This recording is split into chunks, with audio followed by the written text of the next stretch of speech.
पूरे एक साल पहले एक भाई की धोखे से फिल्म बनाई गई होती है। भाई कंपटीशन की तैयारी कर रहा था, सरकारी नौकरी के लिए लगातार फॉर्म भर रहा था और उसकी तैयारी भी कर रहा था। भाई जब फिल्म धोखे से भाई की बना ली जाती है तो एक कंप्लेंट फाइल भी कर देते हैं। अब भाई का ग्रुप डी के किसी एग्जाम को पास करने के बाद सारी प्रक्रिया कंप्लीट हो चुकी है।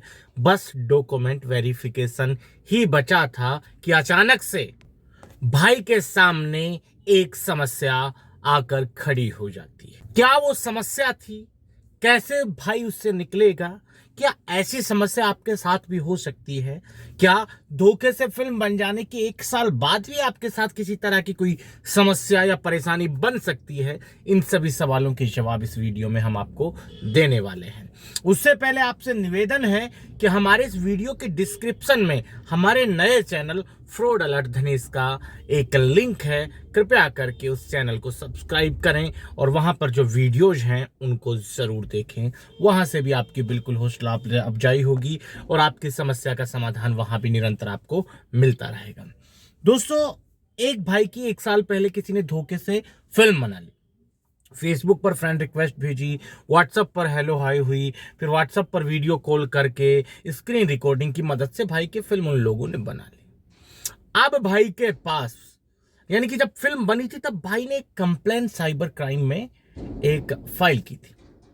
अब भाई का मैसेज हमारे पास आता है कि सर, मेरे पास एक कंप्लेन करने के एक साल बाद एक मेल आता है साइबर पुलिस की तरफ से, और मेरा अगले हफ्ते या फिर कुछ दिन में मतलब मैं आपको बताता हूं भाई ने एग्जैक्ट क्या कहा था।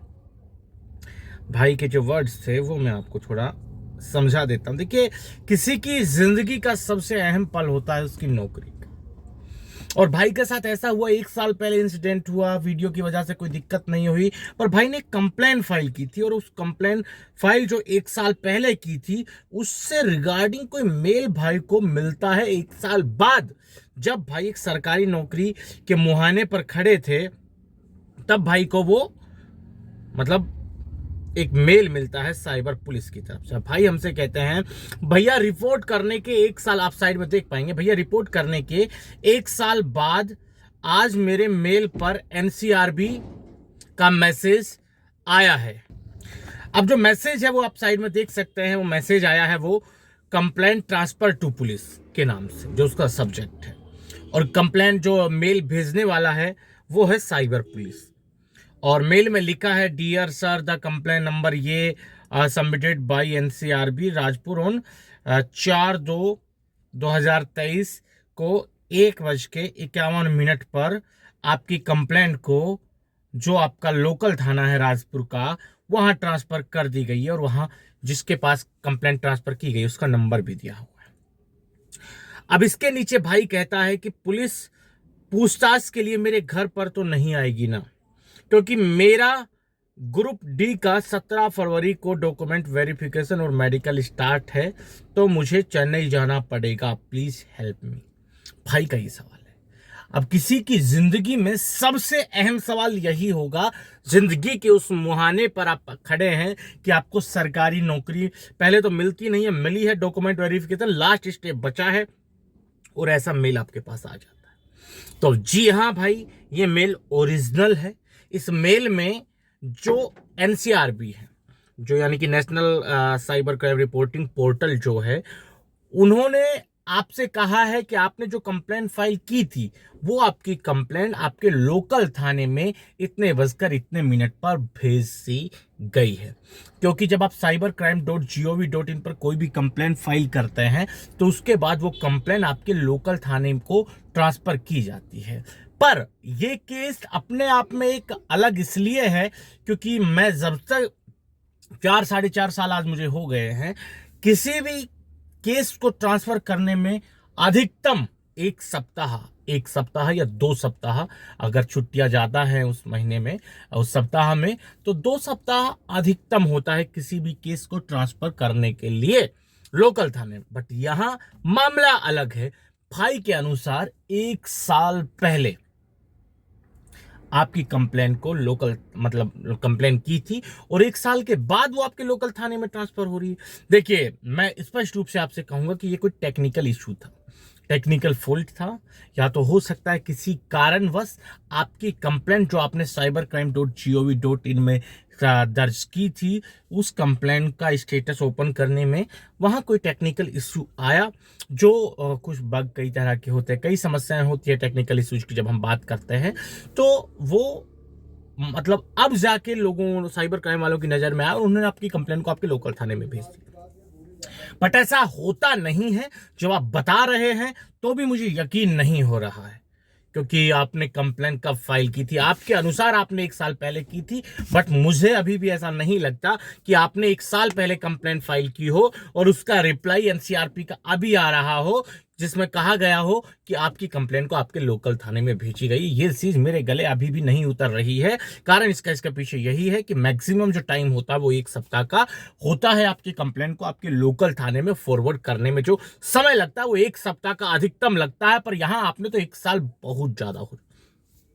चले छोड़िए, आपने कभी भी की हो, कभी भी कंप्लेंट ट्रांसफर हो, बट आपका जो मूल सवाल है उस पे आ जाते हैं कि आपने जैसे बताया कि पुलिस, 2 सवाल है मूल में भी।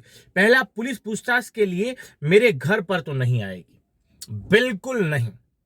ये अपने दिमाग से डर निकाल दीजिए कि धोखे से फिल्म बन जाने के बाद क्या पुलिस आपके घर पर पूछताछ के लिए आती है? नहीं आती है। एक चीज समझ लीजिए, आपकी धोखे से फिल्म बनी, आपने कंप्लेन फाइल की cybercrime.gov.in पर या फिर नजदीकी थाने जाकर। अगर आपने ऑनलाइन कंप्लेंट मतलब दर्ज की है तो पुलिस आपके घर पर नहीं आएगी। हां, जब आप ऑनलाइन कंप्लेंट दर्ज करते हैं तो आपके पास cybercrime.gov.in के जो national cyber crime reporting bureau portal है उसकी तरफ से एक मेल जरूर आता है, जिसमें आपसे कहा जाता है कि आपकी कंप्लेंट को आपके लोकल थाने में फॉरवर्ड कर दी गई है। बट इसका मतलब ये नहीं कि पुलिस आपके घर पे आएगी। हाँ, ये हो सकता है कि पुलिस आपसे फोन करके बात करे, या फिर कई मामले में तो जब नंबर आपके पास आ ही जाता है कि इस नंबर पे आपका जो केस है, आपकी जो फाइल है, आपकी जो कंप्लेन है वो आपके लोकल थाने में फॉरवर्ड हो गई है, आप इस नंबर पे संपर्क करके अपनी कंप्लेन का स्टेटस जान सकते हैं। तो आप उस नंबर पे फोन कर सकते हैं, आराम से पूछ सकते हैं कि ये क्या हुआ, कहां तक पहुंचा। बट वो आपके घर पर नहीं आएंगे, ये 100% श्योर है। क्योंकि देखिए, मैं लॉजिकल बात आपके साथ करूं। लॉजिकल क्या? यहां लोगों के महीनों महीनों निकल जाते हैं थाने के चक्कर लगाने के बाद, पुलिस जब जाके घर पे नहीं पहुंचती। यहां पर आप एक कंप्लेंट फाइल कर रहे हैं ऑनलाइन, उसमें आपके घर पे पहुंचे नहीं पहुंचे।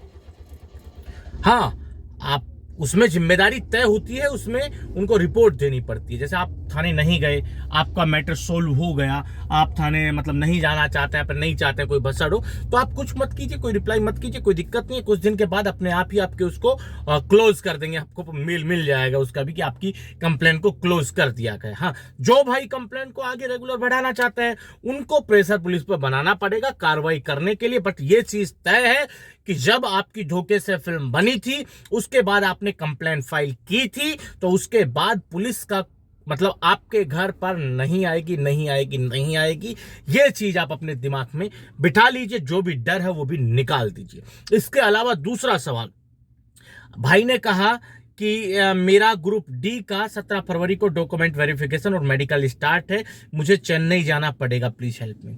तो मैं अब आपको बता देता हूं कि मान लीजिए आप सरकारी नौकरी की या तो तैयारी कर रहे हैं, या फिर सरकारी नौकरी आपकी लग गई है, ज्वाइनिंग की तैयारी कर रहे हैं, या फिर आप सरकारी नौकरी में हैं और आपके साथ किसी तरह का फ्रॉड हो गया। मान लीजिए आपकी धोखे से फिल्म बन गई और आप सरकारी नौकरी की तैयारी कर रहे हैं, आपने डर के मारे कि यार कल दिक्कत ना हो तो आपने कंप्लेंट फाइल कर दी, ठीक है, या फिर कंप्लेंट फाइल करने के बाद आपका मैटर हो गया सोल्व।